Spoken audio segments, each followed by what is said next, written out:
Page 6 and 7. The priest was surprised, but not angry. Hoichi was acting strangely. Perhaps some bad spirits were at work here. He did not ask any more questions, but privately he asked his temple assistants to watch Hoichi. He asked them to follow Hoichi if he left the temple after dark again. That night, the assistants saw Hoichi leave the temple. They immediately lit their lights and followed him. But it was a rainy night and very dark.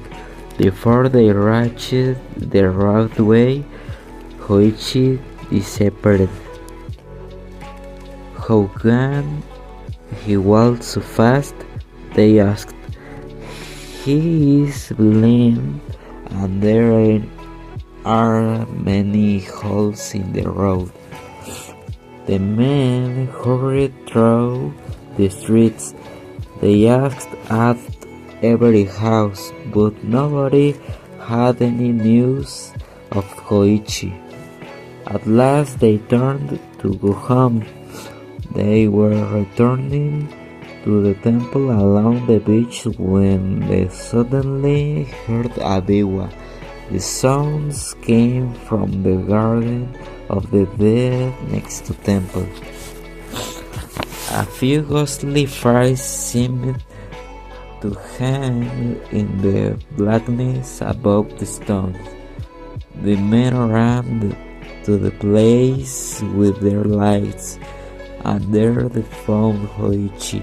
He was sitting along the rain in front of a large stone. The name of Antoku Tino was on the stone. Hoichi was telling the history of the great fight of Danoura, and behind him, around him, and above him, the Onibi hung over the stones. Hoichi-san, cried the temple assistants. These are bad spirits, Hoichi-san.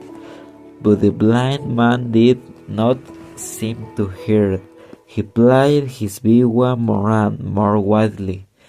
He was almost screaming to the poem.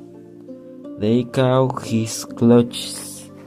They shouted in his ear, Hoichi-san, come home with us immediately. Hoichi spoke to them angrily.